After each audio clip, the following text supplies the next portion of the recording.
बच्चे और बच्चियों, तुम्हारे देश की महिमा,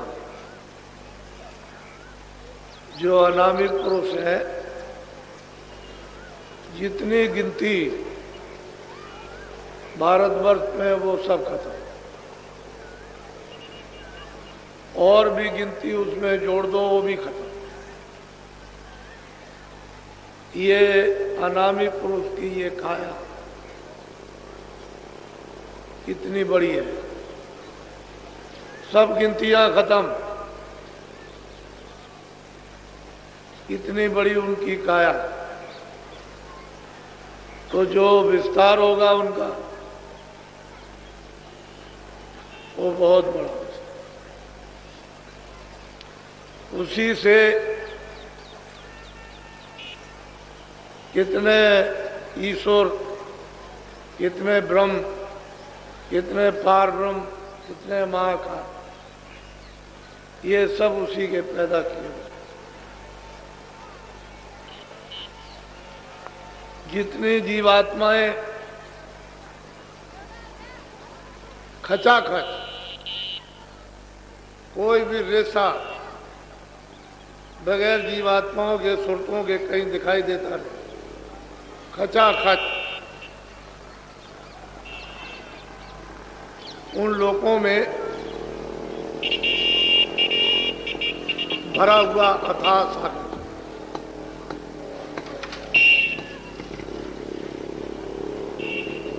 जो वहाँ की जो सुरतें वहाँ रहती हैं, उनके लाखों लाखों ब्रह्मों के बराबर, यानी एक एक सूरत में प्रकाश है। वो ब्रह्म और ईश्वर की वहां कोई महिमा नहीं, वो पार ब्रह्म की वहां कोई भी महिमा नहीं। वो एक सूरत, एक एक सुरतों का, एक एक जीवात्माओं का इतना इतना प्रकाश, ये कुछ नहीं। ये सारी जीवात्माएं वहीं से आई। जब उन्होंने अपने से अलग रचना का विस्तार किया तो पहले अगम लोक मंडल बनाया, वहां अगम पुरुष को स्थापित कर दिया। उनकी महासंघ से भी ऊपर की ये उनकी काया है। फिर उन्होंने अलग लोक स्थापित किया, अलग पुरुष को वहां बैठा दिया। उनकी थोड़ी ही कम ऐसी उनकी काया। फिर सतलोक उन्होंने स्थापित किया, सतपुरुष को बैठा दिया। ये अनामी पुरुष ने ये तीनों लोगों की अपनी स्वेच्छा से स्थापित, और वो तीनों लोग एक रस है, एक रूप है, एक रस है, स्थिर है, अस्थायी है, परिवर्तनशील नहीं। सतलोक से, सतपुरुष से ये विस्तार है। तो जितनी जीवात्माएं सतलोक में खचाखच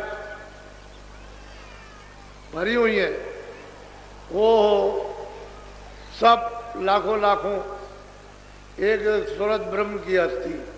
ब्रह्म में कोई अस्थि नहीं, ईश्वर में कुछ नहीं। ये तो वहां का खेल होता। फौरन उड़ी,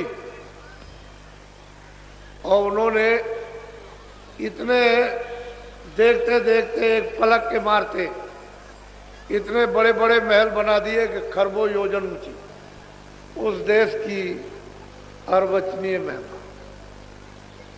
ये सब जीवात्माएं वहीं से लाई गई। सतपुरुष ने जब अपने से ईश्वर ब्रह्म और पार ब्रह्म महापाल पुरुष को अलग किया मंडल बनाकर, तो इन सब लोगों ने अपने अपने मंडलों में तपस्या की, और ये लिखन पढ़न का काम नहीं है। जितनी स्याही समुद्र बनाओ बन रहा है कि कल में पत्तों की बना लो पृथ्वी को कागज, इतने दिनों तक आप उस पर लिखो, ये सब खत्म। इतने दिनों तक इन्होंने तपस्या की। ईश्वर ने जिसको खुदा कहते हैं, ब्रह्म ने जिसको रब कहते हैं, पार ब्रह्म ने जिसको अल्लाह कहते हैं, महाकाल पुरुष ने सबने तपस्या की घना घोर और सत्पुरुष को खुश करने कि हमसे प्रसन्न हो जाए।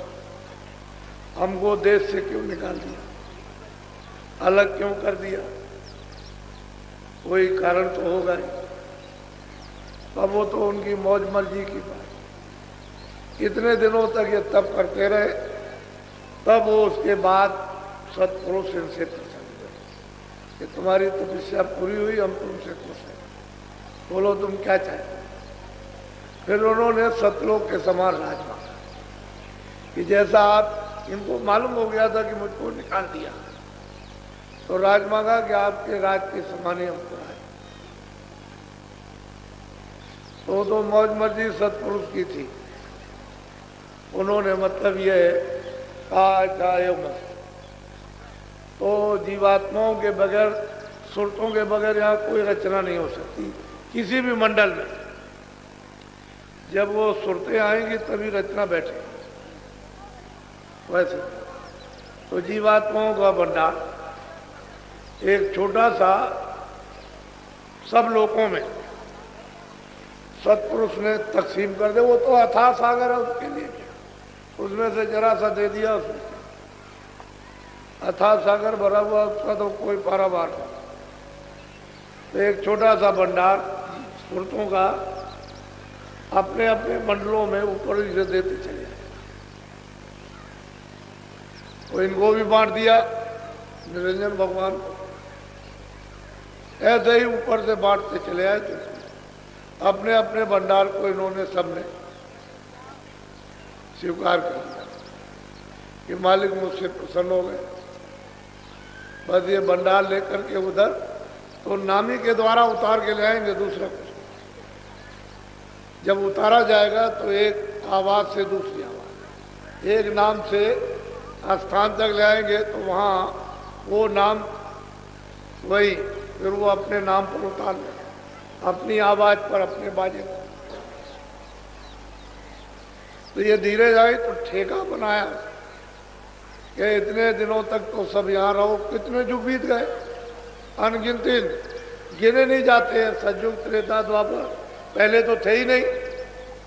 ये सतयुग द्वापर त्रेता कोई नहीं था, न कलयुग। कहते हैं अनगिनती जुग बीत गए तो धीरे धीरे उतारा गया।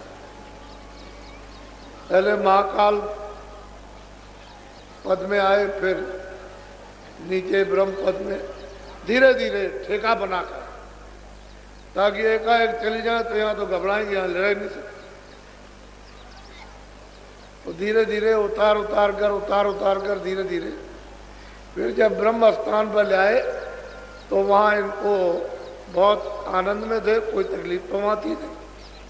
तो इन सभी जीवात्माओं पर एक कपड़ा डाल दिया, बहुत बारीक लतीफ। लतीफ कहते हैं झीना, शब्द स्पर्श रूप रस गंध, ताकि इनको इन चीजों का बोध हो जाए।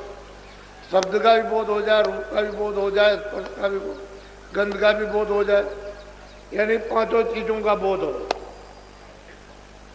तो सूरत को मालूम तो हो गया कि मेरे ऊपर में कोई चीज फेंक दी गई, लेकिन वो इतना तेज, इतना प्रकाश कि उसमें कुछ पता भी नहीं चल सकता। कपड़ा डालते हैं, इसको कहते हैं कारण का। यही से कारण बीज बनेगा। शब्द स्पर्श रूप, पहले तो सूरत शब्द रूप थी,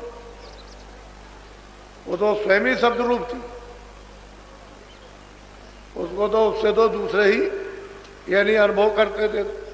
तो जब यहाँ कपड़ा डाल दिया, धीरे धीरे धीरे धीरे शब्द स्पर्श रस गंध,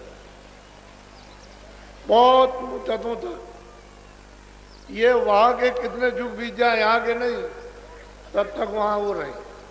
फिर नीचे उतारा गया तो वो जो मसाला था वो नीचे मोटा बनेगा, तो सूक्ष्म जब निरंजन भगवान के स्थान पर आए तो वहाँ एक है उससे थोड़ा मोटा प्रकाश, वहाँ भी है, वहाँ भी कोई अंधेरा नहीं है, तो मोटा कपड़ा डाल दिया, बहुत वो भी बारीक,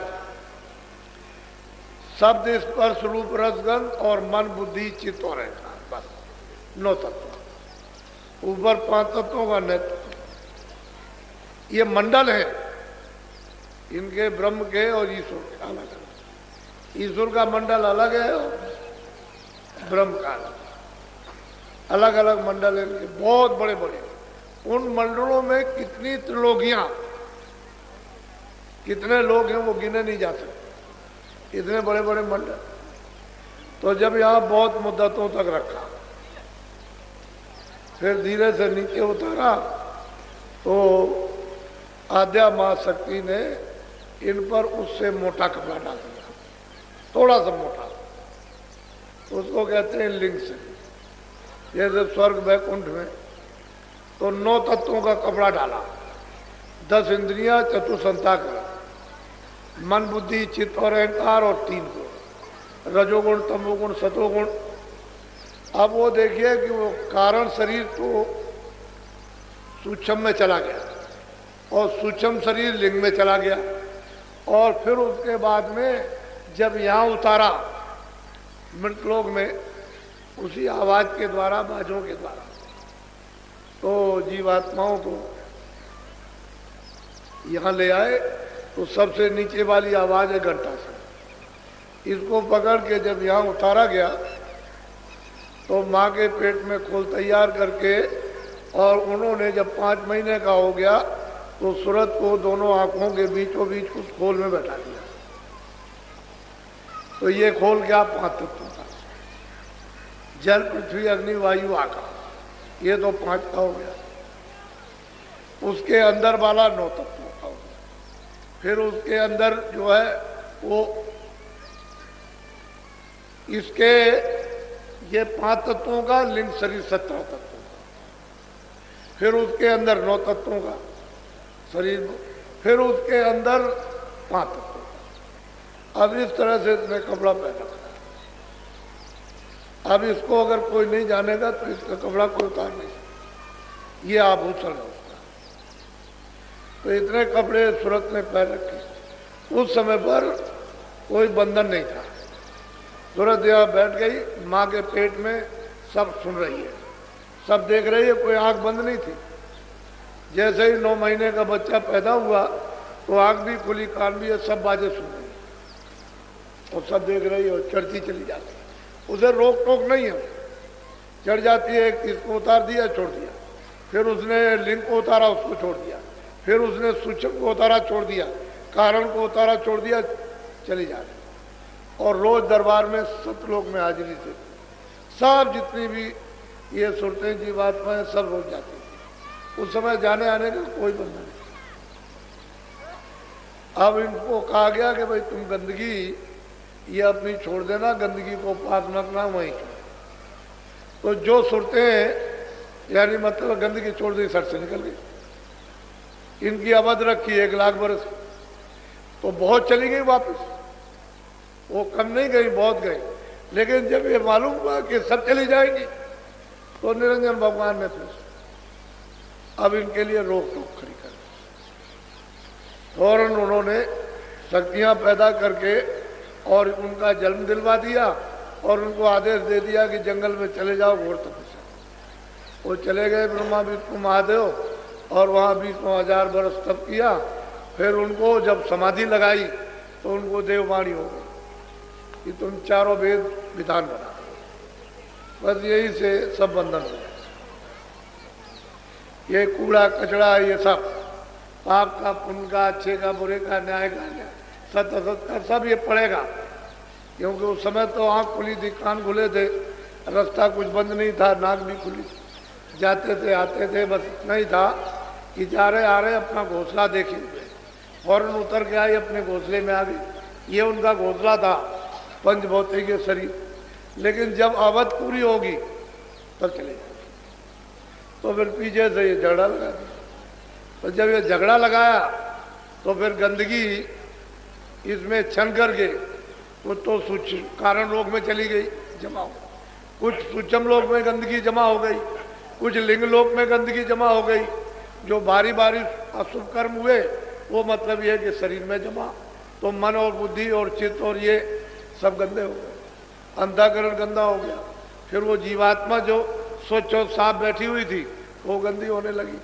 तो इस बार आपने कूड़ा कचरा डाल करके इसको गंदा कर, तो आँख भी बंद हो गई, कान भी बंद हो गए, नाक, क्योंकि ये तो वहाँ लेकर के आई थी।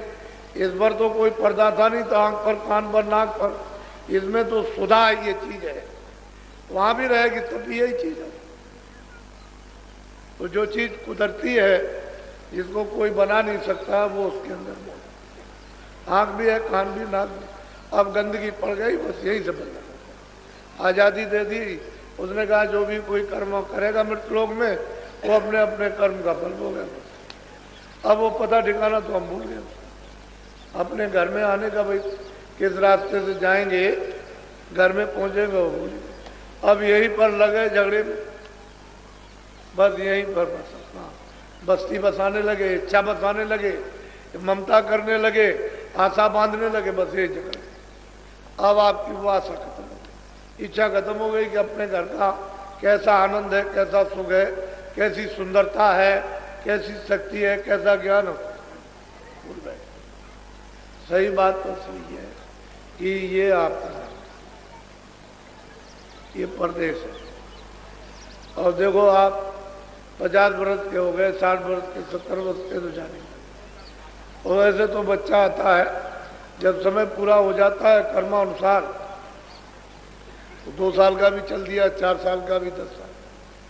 लेकिन अगर पूरी आयु आपको मिली है और संभाल के लिए चलोगे तो 50 भी जा सकते हो, 60 भी जा सकते हो और 80 भी जा सकते हो। संयम बिगाड़ दोगे तो पहले ही चले जाओगे, क्योंकि श्वासों की पूंजी खत्म हो जाएगी संयम बिगाड़ने से, तो पहले ही आप इस मकान से खाली कर दिया, चले जाओ। बस ये कर्मों का बंधन हो गया, और जीव जो है इस बंधन में फंस गए। अब उसने और नीचे फिर सजाए, उनके कारागार बना दिए, तो जीवात्माओं को कहीं निकल ना जाए तो सजा देने लगे। अब वो चले गए, अब कब होगा, तो ये उनका काम यही है। और इन्होंने ऐसी ऐसी रचना की है, स्वर्ग में की इतनी सुंदर रचना, तो वहां पर मतलब ये है कि स्त्रियां भी है, पुरुष भी है, छोटे छोटे बच्चे भी दिखाई देते हैं। बहुत सुंदर रचना, बहुत खूबसूरत, यानी चित्रकारियों से ऐसी सुंदर है। वहाँ के लिबास, पहरावा, कपड़ा तो नहीं है रुई का है, रेशमी ये कपड़ा तो नहीं, लेकिन मालूम होता है कि ऐसा सुंदर कि वो जेवर वगैरह जो उसकी काशी पहराव, बेल बूटों का इतना सुंदर है कि वो मोहित हो जाए, ऐसा लिबास। स्त्रियाँ जो वहाँ की चमकीली है, यानी वस्त्रों को मालूम होता है पहरे हुए इतने चमकदार हैं कि तुम फौरन मोहित हो जाओ।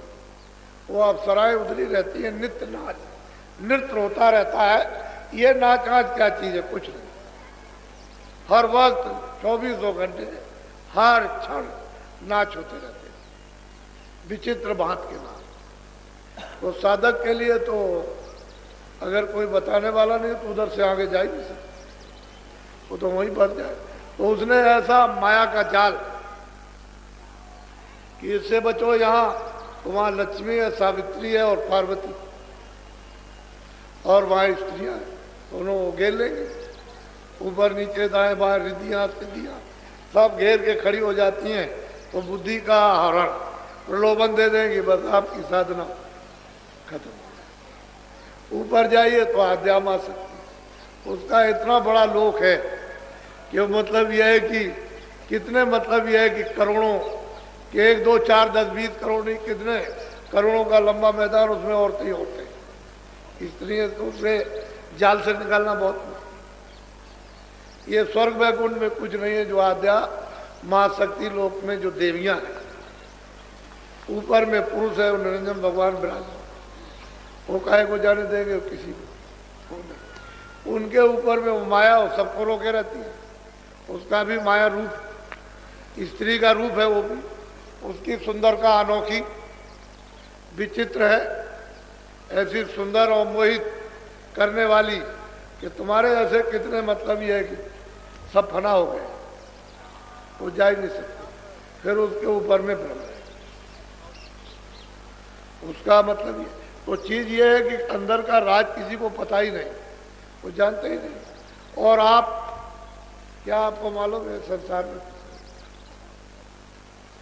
आप जब तक महात्मा नहीं मिलेंगे ये जीव बेचारा क्या कर सकते। वही सूरत है जो हजारों लाखों करोड़ों ब्रह्मों की वो शक्ति और प्रकाश रखती थी, आज वो बूंद रूप से एक जर्रा एक कण उससे भी छोटी, हजारों गुणा कण के कर दी जाए उससे भी छोटी, वो मतलब ये है कि वो सूरत हो। और फिर उसका जो प्रकाश था वो सब इस जड़ में जज हो गया, लय हो गया। अब बिना महात्मा महापुरुषों के इसको कोई समेट भी नहीं सकता, क्योंकि उनको मालूम है कि कहाँ बैठी है, उनको पता है इसमें क्या है, आँख भी है, कान भी है, नाक भी है, ये बरामद ये समेटी कैसे जाएगी, उधर से खींची किस तरह से जाएगी, प्रकाश सिमट करके कैसे आएगा, ये उनको मालूम है। योगी योग करते रहे वो भी बेकार हो, उससे भी कोई लाभ नहीं। प्राणायाम किया नीचे से तो यहाँ आंखों के सामने आएगा वो, फिर यहाँ से ऊपर जाना तो वो मेहनत 60 बरस 70 बरस 80 बरस की बेकार हो गई, क्योंकि यहीं तक आना नीचे से फिर ऊपर जाना। अब संतों महात्माओं ने कलयुग में यहीं से जीवों को ऊपर उठा लिया, ये नाम की डोर को पकड़ो चलो यहीं से, तो इसमें कोई तकलीफ नहीं, कोई प्राणायाम नहीं करना, कोई शारीरिक तकलीफ नहीं, कोई परित्याग नहीं, कोई मतलब है छोड़ना छाड़ना नहीं, बस अपना सहज जो भी शरीर अच्छा के लिए करते हो खाते हो खा, उसमें कोई दिक्कत परेशानी। और सहज में इधर से अपना ध्यान तवज्जो हटाकर उधर लगा दो, बस इधर से पौधा उखाड़ो, इधर जो आपने ख्याल और ध्यान इधर आशा और बासा आपने इधर फैला रखी उसको हटा लीजिए, इधर लगा दीजिए, तो इतने में तो काम बनेगा। बुल्ला साहब थे, उन्होंने किसी ने पूछा कि आपने कैसे भगवान को पाया, कह रहे अरे भाई क्या है, इधर से जैसे मैं पौधा उखाड़ता हूँ और ये इधर लगाता हूँ, जैसे धान उसका पौधा इधर लगाया खेत में, कह लगे भाई इतनी देर में भगवान मिलता है, इधर से ध्यान हटाओ इधर लगा दो, इतने में काम। तो कलयुग में इसीलिए तो उन्होंने कहा कि कलयुग के समान कोई सरल सुलभ भगवान की प्राप्ति के लिए दूसरा जीवों के लिए है ही नहीं, ये सुलभ युग है। फिर इसमें महात्माओं का पदार्थ, ऊपर से सत्पुरुष ने उन संतों को भेजा कि जाओ जीवों को ले आओ, जगा के चिता के समझा के प्यार करके हर तरह से उनके सब सुन के साफ सुथरी करके अच्छी तरह से उनको धो धा के ले आओ। और क्या हो तो प्यारी करते, प्यारी से बता सकते हैं, दूसरा और कुछ नहीं। शक्ति नहीं, शक्ति तो कर सकते, लेकिन वो शक्ति करेंगे तो बदनाम होगा। ये इनमें कालम है तो उनमें दयाल है, कालम का नाम निशान नहीं। तो शक्ति अति कुछ नहीं, प्यार कर, तो प्यार में फंसा लेंगे कहीं, चलो मेरे पीछे पीछे चले आओ, तो ये जीव चला जाएगा, फिर किसी के बस की बात नहीं। फिर और प्यार में उसको फिर सब बंधन टूट जाएंगे, चाहे जितने भी पाप लदे हों उस पर, वो सब धो दिए जाए।